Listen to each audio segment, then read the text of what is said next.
નમસ્કાર દર્શક મિત્રો, સ્વાગત છે આપનું અમારી વિશેષ રજૂઆતમાં. હું કિન્નરી. દર્શક મિત્રો, કોઈ પણ પરિવાર ત્યારે પૂરો થાય જ્યારે તેમાં કોઈ નાનકડા મહેમાનની કિલકારીઓ ગૂંજે, પરંતુ કોઈ દંપતીના આ સ્વપ્નની આડે કોઈ સમસ્યા અવરોધરૂપ બને ત્યારે મદદે આવે છે મેડિકલ સાયન્સ. વ્યંધત્વની સમસ્યા અને આઈવીએફ વિશે આજે માહિતી મેળવી રહ્યા છીએ આપણે, અને ચર્ચા માટે સંદેશ ન્યૂઝના સ્ટુડિયો પર આપણી સાથે જોડાયા છે કેન્ડોર આઈવીએફ સેન્ટર પ્રાઇવેટ લિમિટેડના સુરતના ફાઉન્ડર અને સીઈઓ એવા નિષ્ણાત gynaecologist, IVF consultant, laparoscopic surgeon doctor Jaydev, medical director doctor Shivani Shah Bikadiya, કે જેઓ પોતાના ક્ષેત્રમાં બહોળો અનુભવ ધરાવે છે. કેન્ડોર આઈવીએફ સેન્ટરની જો વાત કરવામાં આવે, 9 જેટલા તેમના સેન્ટર્સ આવેલા છે. ઉપરાંત જે ડોક્ટર્સ છે તેમના 200થી વધારે યુટ્યુબ વિડીયોઝ પણ ઉપલબ્ધ છે. ત્યારે ડોક્ટર જયદેવ અને ડોક્ટર શિવાની, આપનું સ્વાગત છે સંદેશ ન્યૂઝમાં.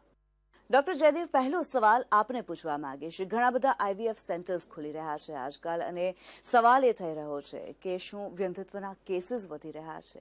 કારણ શું રહે છે? તમારો સવાલ ખૂબ જ સાચો છે કે ઘણા બધા આઈવીએફના સેન્ટર્સ ખુલી રહ્યા છે.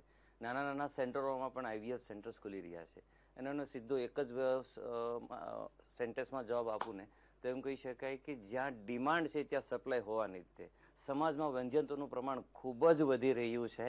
અને WHO હમણાં લેટેસ્ટ ગાઈડલાઇન્સ પ્રમાણે પહેલાં જે વંધ્યત્વ યુગલો દર 7 કપલે એક હતું, એ હવે દર 6 કપલે એક યુગલ વંધ્યત્વની બીમારીથી પીડાય છે. અને વંધ્યત્વનો તમારો સવાલ છે કે શું કામ વધી રહ્યું છે, તો સૌથી પહેલાં તો એમ કહી શકાય કે વંધ્યત્વની બીમારી છે, જે વંધ્યત્વની તકલીફ છે, એ આપણા સમાજમાં વધવાનું મેઇન કારણ લેટ મેરેજ, લાઈફસ્ટાઈલ, આપણી જે લાઈફસ્ટાઈલ છે એમાં ખાસ કરીને ડાયટ અને સ્ટ્રેસ વાળી લાઈફ, કરિયરના કારણે લોકો લેટ મેરેજ કરે છે અથવા તો લેટ પ્રેગ્નન્સી પ્લાન કરે છે. જ્યારે લેટ પ્રેગ્નન્સી પ્લાન કરે છે ત્યારે વંધ્યત્વ માટેની જે ખૂબ જરૂરી વસ્તુ છે, જે ફર્ટિલિટી, સ્ત્રીમાં સ્ત્રી બીજની ગુણવત્તા અને એની ક્વોન્ટિટી, એ સમય સાથે ઘટી રહી છે. સાથે બીજી તકલીફો પણ એમાં ઉમેરાતી હોય છે. આથી વંધ્યત્વનું પ્રમાણ ખૂબ વધી રહ્યું છે, એટલે આઈવીએફના સેન્ટરો વધી રહ્યા છે. બીજું, આઈવીએફની સારવાર છે એ સચોટ અને ખૂબ સારી સફળતા આપનારી સારવાર છે. એટલા માટે આઈવીએફના સેન્ટરો સમાજમાં ખૂબ વધી રહ્યા છે. બિલકુલ. ત્યારે ડોક્ટર જયદેવ, અહીંયા સવાલ એ થઈ રહ્યો છે, જ્યારે પુરુષ વ્યંધત્વની વાત કરતા હોઈએ તેના શું કારણો હોય છે? મોટા ભાગે વંધ્યત્વની બીમારી માટે, વંધ્યત્વની તકલીફ માટે સ્ત્રીને કારણ ગણવામાં આવતા હોય છે, પણ ખરેખર પુરુષ વંધ્યત્વ પણ 50% કેસમાં આડકતરી રીતે અથવા તો ડાયરેક્ટ ઇન્વોલ્વ હોય છે. મને યાદ છે કે 2008માં મેં જ્યારે પ્રેક્ટિસ શરૂ કરી ત્યારે પુરુષના રિપોર્ટ્સ અમે જનરલી બહુ ઓછા કેસમાં કરાવતા હતા. પહેલાં સ્ત્રીની ટ્રીટમેન્ટ સ્ટાર્ટ કરી દેતા હતા, અને પુરુષની રિપોર્ટ્સ કરાવવા માટે જનરલી એ એવોઇડ કરતા અને આવતા પણ નહીં, અને અમે ચલાવી લેતા. પરંતુ હવે સમય બદલાયો છે. અમે પુરુષના રિપોર્ટ્સ પહેલાં કરાવીએ છીએ અને પછી સ્ત્રીના રિપોર્ટ્સ પર જઈએ છીએ. કારણ કે હવે પુરુષમાં શુક્રાણુનું પ્રમાણ દર સમયસર ઘટી રહ્યું છે. ઓસ્ટ્રેલિયાનો એક સ્ટડી પ્રમાણે વર્લ્ડમાં શુક્રાણુનું પ્રમાણ દર વર્ષે 1 મિલિયન જેટલું ઘટી રહ્યું છે. એટલે કે શુક્રાણુઓ પુરુષોમાં ઓવરઓલ ઘટી રહ્યા છે. એમાંથી ઘણા પુરુષોમાં શુક્રાણુઓ એકદમ 0 હોય છે અથવા તો ખૂબ જ ઓછી માત્રામાં હોય છે. અને આવા કેસમાં આઈયુઆઈ અથવા તો આઈવીએફની સારવાર ખૂબ જ જરૂરી બને છે. બિલકુલ. ત્યારે ડોક્ટર શિવાની, અહીંયા સવાલ એ થઈ રહ્યો છે, જે પ્રમાણે ડોક્ટર જયદેવે આગળ કહ્યું છે કે સામાન્ય રીતે એવી માન્યતા છે લોકોની અંદર કે વ્યંધત્વ માટે થઈને કોઈ બાળક નથી થતું, તેના માટે સ્ત્રી જ જવાબદાર છે. શું આ સાચું છે? આ 100% સાચું ન કહેવાય. વ્યંધત્વ માટે પુરુષ અને સ્ત્રી બંને ઇક્વલ રૂપમાં જવાબદાર છે. જો રિસન્ટ આપણે ડેટા અને સ્ટડીઝ જોઈએ તો પુરુષ વ્યંધત્વ હવે 45 to 50% કોન્ટ્રીબ્યુટ કરે છે કોઈ પણ કપલ કે જે ઇનફર્ટિલિટીથી પીડાતું હોય છે. સાથે સ્ત્રીનું પ્રમાણ કેમ કાયમ વધારે ગણવામાં આવે છે કે આંકવામાં આવે છે? બિકોઝ પુરુષ એ ખાલી એક વીર્યમાંથી શુક્રાણુ પ્રદાન કરે છે, જ્યાં બાળક બને છે સ્ત્રીના શરીરમાં અને બાળક રોપાઈને 9 મહિના મોટું થાય છે સ્ત્રીના શરીરમાં. એટલે કાયમ વ્યંધત્વ માટે સ્ત્રીનું ઇમ્પોર્ટન્સ વધારે આપવામાં આવે છે. પણ હવે જે લાઈફસ્ટાઈલ છે જેનામાં આપણે જોઈએ છે કે સ્ત્રીઓ પણ પુરુષની સમકક્ષ હવે કામ કરે છે, તો એવા કેસમાં લેટ મેરેજીસ, વધતી ઉંમર, લાઈફસ્ટાઈલ અને એના સાથે કોમ્પિટિટિવ બિહેવિયર પ્રોફેશનલ લેવલ પર જે સ્ત્રીઓમાં દેખવા મળે છે, એના લીધે ઘણીવાર પીસીઓડી જેનામાં સ્ત્રીના અંડાશયમાંથી બીજ ટાઈમ પર છૂટું ન પડતું હોય, અને કાં તો પુઅર ઓવેરિયન રિઝર્વ, મતલબ ઉંમર કરતાં વહેલું સ્ત્રીની ક્રોનોલોજીકલ એજ કરતાં એની બાયોલોજીકલ એજ વધી જતી હોય છે, અને એના કારણે આ વ્યંધત્વનું પ્રમાણ સ્ત્રીઓમાં વધતું જોવામાં આવ્યું છે. બીજી વસ્તુ એ છે કે આપણે વેસ્ટર્ન કલ્ચર બાજુ જે પ્રોફેશનલ ગ્રોથ ધરાવી રહ્યા છીએ, એનામાં આપણે ક્યાંક ને ક્યાંક આપણા જીનેટિક્સ ભૂલી જઈ રહ્યા છે. એવું સ્ટડીઝે પ્રૂવ કર્યું છે કે જે એશિયન ફિમેલ્સ હોય છે એમના અંદર જીન્સ એવા હોય છે કે એમની ઓવેરિયન એજિંગ કોકેશિયન્સ એટલે યુરોપિયન અને અમેરિકન વુમેન કરતાં જલ્દી થતી હોય છે. એનું મતલબ આપણે એ લોકો કરતાં આપણા અંડાશયમાં બીજની સંખ્યા ઝડપી રૂપે ઘટે છે. બીજની સંખ્યા ઝડપી રૂપે ઘટે છે, અને એના સામે આપણે લેટ મેરેજ કરીએ છીએ, કરિયર ઓરિએન્ટેડ રહીએ છીએ, એટલે એક રીતના આપણે આપણી બાયોલોજીકલ ક્લોક જીનેટિકલી કિક કરી રહ્યા છીએ. આ કારણોના લીધે સ્ત્રી વ્યંધત્વ વધી રહ્યું છે. જી, ત્યારે ડૉક્ટર શિવાની, સવાલ એ થાય કે એજ ફેક્ટરની જો વાત કરવામાં આવે, ઉંમરને પ્રેગ્નન્સી રહેવાની શક્યતા સાથે શું સંબંધ છે એ વિશે જાણવા માંગીશું. સ્ત્રીઓની વધતી ઉંમરને વ્યંધત્વ સાથે ગાઢ સંબંધ છે, બંને રીતના. જેમ મેં આગળ જણાવ્યું કે સ્ત્રી બીજ બી સ્ત્રીના શરીરમાંથી છૂટું પડે છે અને બાળક બનીને રોપાય છે બી સ્ત્રીના શરીરમાં, એટલે સ્ત્રીએ બે બાજુ એની ફર્ટિલિટી મેન્ટેન કરવી પડે. એક તો અંડાશયની, કે જે આપણું બીજ છૂટું પડે છે એ સારી ક્વોલિટીનું હોય. વધતી ઉંમર સાથે બીજની ગુણવત્તા બાયોલોજીકલી ઘટતી હોય છે. આપણે વધતી ઉંમર એટલે ઘડપણને રોકી શકતા નથી ને એની કોઈ રિવર્સિબલ દવા હોતી નથી, એટલે જે બીજની ગુણવત્તા છે તે તો ઘટે જ છે. એના સાથે વધતી ઉંમર સાથે ઘણીવાર સ્ત્રીઓના ગર્ભાશયમાં સોજો હોય છે, જેને એડિનોમાયોસિસ કહેવાય, ઘણીવાર ફાઇબ્રોઇડ જેવી ગાંઠો થતી હોય છે, ઘણીવાર એન્ડોમેટ્રિયોસિસ જેવી ભયંકર બીમારી સ્ત્રીઓને થતી હોય છે. એટલે આ બંને વસ્તુને વધતી ઉંમર સાથે વધારે કોરિલેટ કરવામાં આવી છે, અને સાયન્સે એવું જોયું છે એના ડેટામાં કે જેમ જેમ સ્ત્રીની ઉંમર વધે છે ત્યારે આ બંને ફેક્ટરની ફર્ટિલિટી ઘટતી હોય છે. ડૉક્ટર જયદેવ, અહીંયા ઘણા બધા કપલ્સ છે, તેમને એક સવાલ એ થતો હોય છે કે કુદરતી રીતે કોઈ પણ પ્રકારની સારવાર વગર પ્રેગ્નન્સી કેવી રીતે પ્લાન કરી શકાય, એ વિશે જણાવશો. મોટા ભાગના ગૂગલ પર સર્ચ થતો હોય ને તો નેચરલી હાઉ ટુ કન્સીવ આ ક્વેશ્ચન્સ હોય છે. ઘણા બધા વ્યંધી યુગલોને આ એક ક્વેશ્ચન્સ હોય છે કે ભાઈ હવે અમે પ્રેગ્નન્સી પ્લાનિંગ કરી રહ્યા છે. પહેલાં તો પ્રેગ્નન્સી પોસ્ટપોન કરતા હોય, અને જેવું જ એમને પ્રેગ્નન્સીની ઈચ્છા થાય અને એ લોકોને 4G 5Gની સ્પીડે બાળક જોતું હોય છે, અને એવું કહેતા હોય કે કંઈક એવું અમે કરીએ કે અમને ઝડપથી પ્રેગ્નન્સી રહી જાય. તો આવા વ્યંધી યુગલોને મારે એક સંદેશો છે કે પ્રેગ્નન્સી રાખવા માટે તમે પ્લાનિંગ કરો અને તરત જ પ્રેગ્નન્સી રહી જાય એવું જરૂરી નથી, અથવા તો પ્રેગ્નન્સી ના રહે તો તમને અથવા તમારા પાર્ટનરને કંઈ પ્રોબ્લેમ્સ છે એવું નથી. સૌથી પહેલાં કુદરતી રીતે પ્રેગ્નન્સી પ્લાનિંગ રાખવા માટે તમારે પાસે ધીરજ હોવી ખૂબ જરૂરી છે. સાયન્સના નિયમ પ્રમાણે જો સ્ત્રીને માસિક ચક્ર રેગ્યુલર હોય, પુરુષને જો પ્રોપર સંબંધ રાખી શકતા હોય, દાઢીમૂછ બરાબર ઉગતા હોય, એવા કેસમાં જો એ વ્યંધ્ય યુગલ માસિકના વચ્ચેના દિવસોમાં, જેને ફળદ્રુપ સમય કહેવાય, ફર્ટાઇલ પીરિયડ કહેવાય, એ દરમિયાન જો રિલેશન રાખે અને 1 વર્ષ દરમિયાન જો આવી રીતે પ્રયત્ન કરે છતાં પણ પ્રેગ્નન્સી ના રહે, એને વ્યંધ્યત્વ કહેવાય છે. અધરવાઇઝ 1 વર્ષના ટૂંકા ગાળામાં પ્રેગ્નન્સી નથી રહેતી એવું નિર્ણય લેવો જોઈએ નહીં. બીજું, કુદરતી રીતે પ્રેગ્નન્સી રહેવા માટે સૌ પ્રથમ સ્ત્રી અને પુરુષ બંને પોતાના રૂટીન ચેકઅપ કરાવી લેવા જોઈએ, જેથી કરીને કોઈ મેજર પ્રોબ્લેમ હોય તો ખ્યાલ આવી જાય. અધરવાઇઝ જો બધા જ રિપોર્ટ્સ, બેઝિક પ્રાઇમરી રિપોર્ટ્સ જો નોર્મલ હોય તો એવા કેસમાં બંનેએ ધીરજ રાખીને પ્રયત્ન કરવા જોઈએ.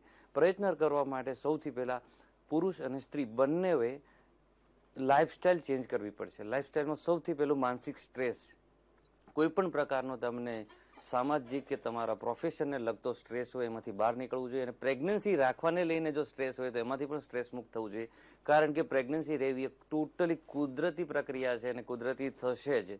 બીજું, લાઇફસ્ટાઇલ મોડિફિકેશન. તમને કોઈ પણ પ્રકારનું વ્યસન હોય અથવા તો કોઈ પણ પ્રકારનું એડિક્શન હોય કે જે તમારી હેલ્થને નુકસાન કરી રહ્યું છે, તો એ તમારે અવશ્ય છોડવું જોઈએ. અને એની અસર આવતા 3 મહિના થાય, એટલે મીન્સ કે મિનિમમ 3 મહિના પહેલાં જ તમારે તમારી લાઇફસ્ટાઇલમાં ચેન્જીસ કરવા જોઈએ.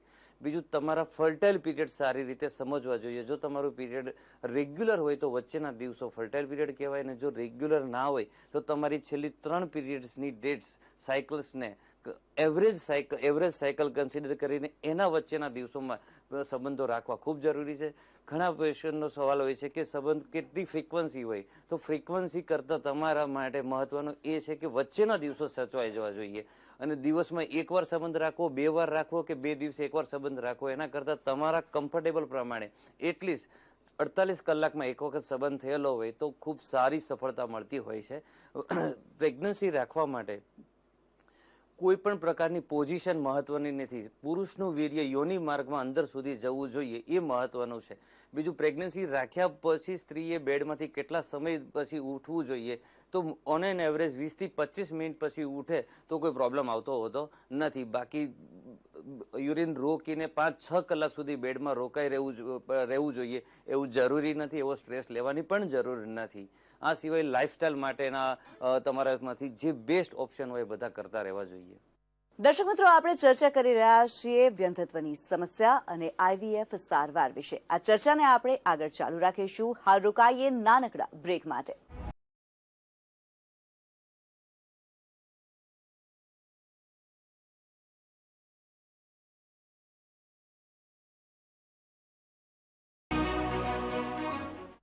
શેલનું રેગ્યુલર ફ્યુલ્સ કરે વધુનો વાયદો.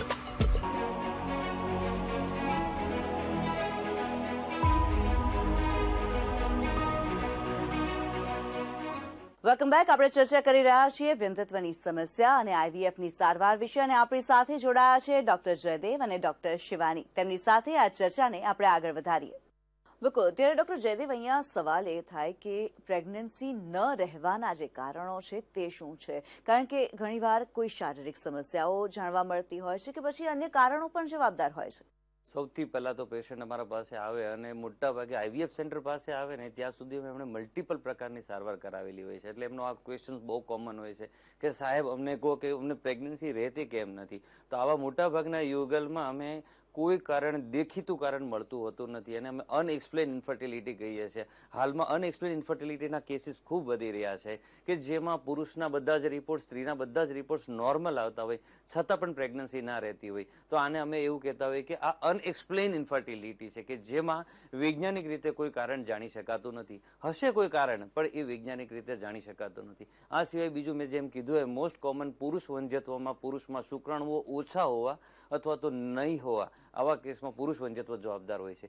સ્ત્રીઓ સાઈડથી જેમ મેડમે કીધું એમ PCODની બીમારી કે જેમાં સ્ત્રી બીજ બનતા જ ના હોય અથવા સમયસર ના બનતા હોય, સ્ત્રી બીજની ગુણવત્તા ના સારી હોય એવું બની શકે.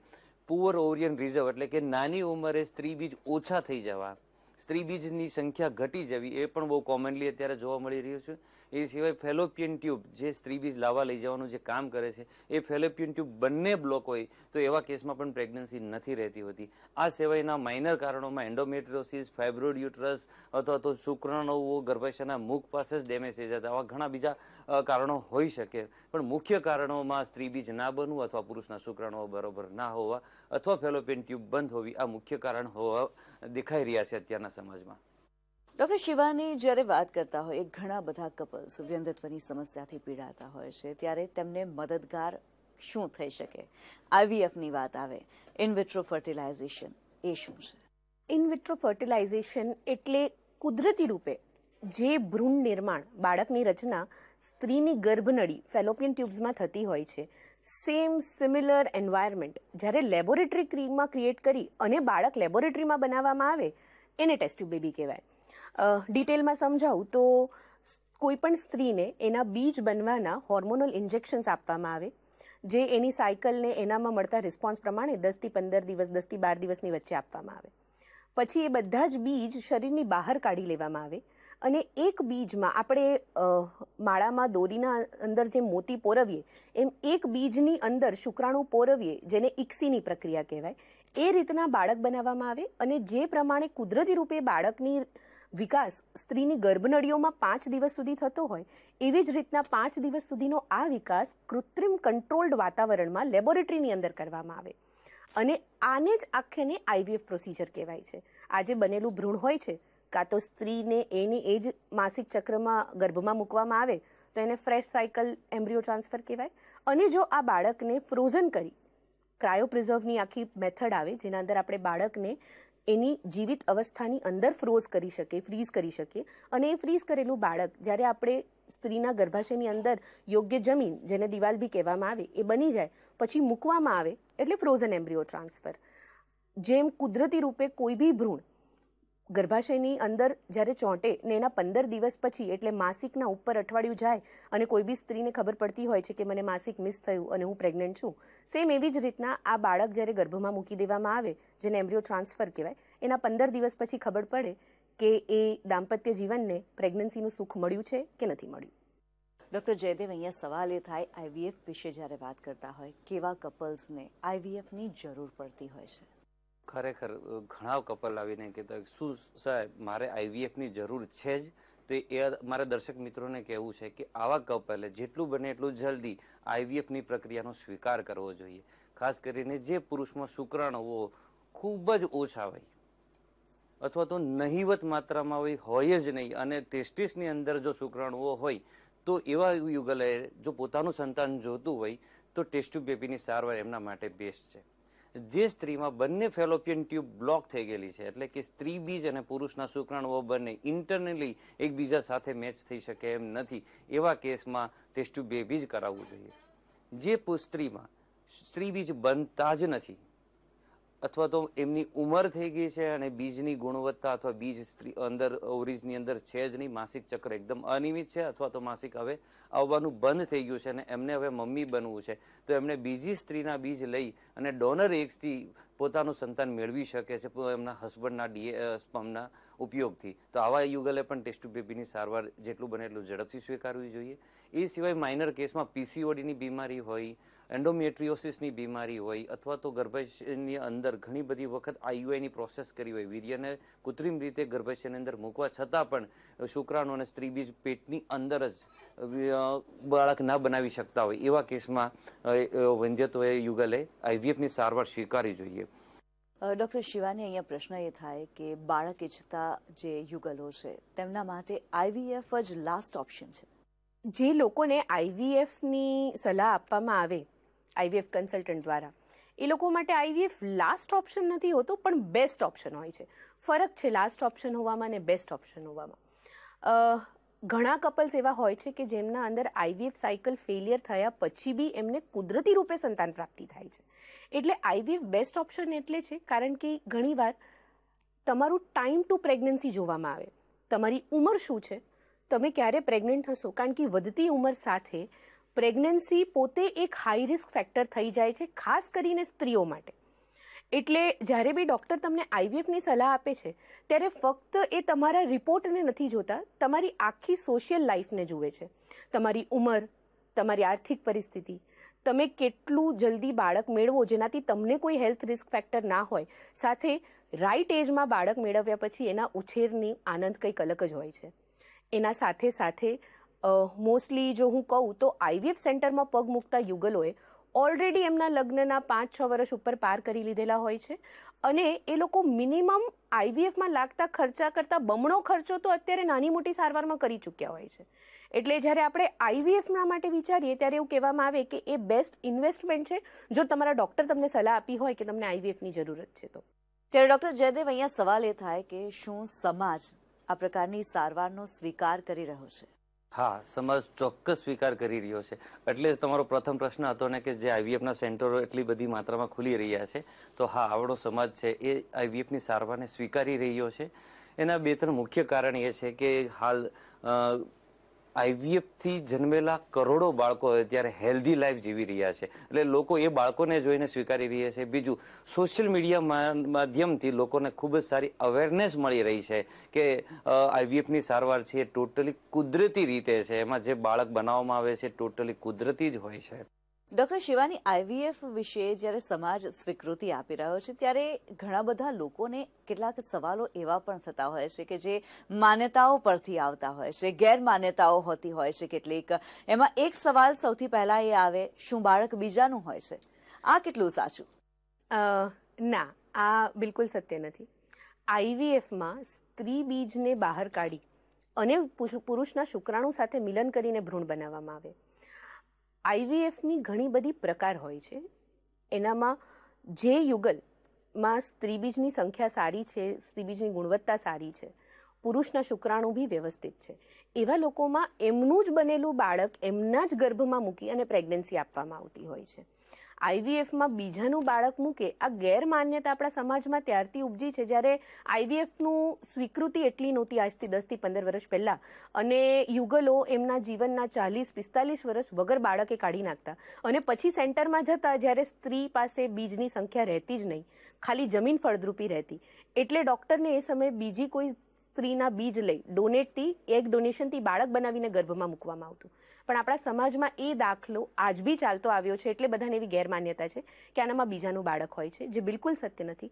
તમને તમારા જ બીજ, તમારું જ જેનેટિક મટીરિયલનું તમારું જ બાળક તમારા ગર્ભમાં મૂકવામાં આવે છે. આઈવીએફ હવે એટલી બધી એડવાન્સ ટેકનોલોજી કરી લીધી છે કે સ્ત્રી બીજની ઘટતી સંખ્યા અને ગુણવત્તા સાથે બી એ જીનેટિક સ્ટડી કરી અને તમને તમારું જ જીનેટિક બાળક આપી શકે છે. ત્યારે ડોક્ટર જયદેવ, જે વ્યંધત્વ ધરાવતા યુગલો છે તેમને આપના દ્વારા શું સલાહ આપવામાં આવશે? મારે આ સંદેશ ટીવીના ન્યૂઝના માધ્યમથી સર્વ જનતાને મારે કહેવું છે કે વ્યંધત્વની સારવાર માટે અત્યારે ખૂબ જ સારી ટેકનોલોજી છે, એટલે તમે મમ્મી પપ્પા બની જ શકશો, અને એ આ ટેકનોલોજીથી શક્ય છે. એટલે વિશ્વાસ રાખો અને યોગ્ય દિશામાં સારવાર કરો. ડોક્ટર શિવાની, આપ શું કહેવા ઈચ્છો છો? હું આપના ટીવી ચેનલના માધ્યમથી આ વસ્તુ દરેક યુગલ જે આ વ્યંધત્વથી પીડાઈ રહ્યા છે એમને કહેવા માંગુ છું કે child is not a necessity of happy married life. Child is a by-product of happy married life. એટલે તમે અંદરથી સંપૂર્ણ છો, તમે અંદરથી સ્વસ્થ છો, અને આ માનસિકતા સાથે તમે કોઈ પણ પ્રકારની સારવારનો સ્વીકાર કરો તો તમે 100% સક્સેસ જશો. તમને તમારી જાતમાં કોઈ પણ પ્રકારની ઉણપ કે ઓછું અનુભવવાની જરૂરત નથી. We are there for you and we will be there for you. Doctor Jaydev, doctor Shivani, આપ અમારી સાથે સંદેશ ન્યૂઝના સ્ટુડિયો પર જોડાયા અને વ્યંધત્વની સમસ્યા અને આઈવીએફ સારવાર વિશે આટલી મહત્વપૂર્ણ જાણકારી અમારા દર્શક મિત્રો માટે આપી. આપનો ખૂબ ખૂબ ધન્યવાદ. તો દર્શક મિત્રો, આજે આપણે ચર્ચા કરી વ્યંધત્વની સમસ્યા અને આઈવીએફ સારવાર વિશે. અમારી વિશેષ રજૂઆતમાં હાલ બસ આટલું જ. મને રજા આપશો. નમસ્કાર. યાર અજય, તારા પપ્પાને જો, આપણે પણ આ ઉંમરમાં આવા રહીશું. બિલકુલ રહીશું, જો પપ્પાની જેમ યોગ્ય પ્લાનિંગ કર્યું તો. એ કેવી રીતે? મારા પપ્પાએ ઇન્વેસ્ટ કર્યું LICના જીવન અક્ષયમાં, જે આપી રહ્યું છે ઇમિડિયેટ અને guaranteed annuity at regular intervals પૂરી જિંદગી માટે. અરે વાહ, પણ આપણને આમની ઉંમર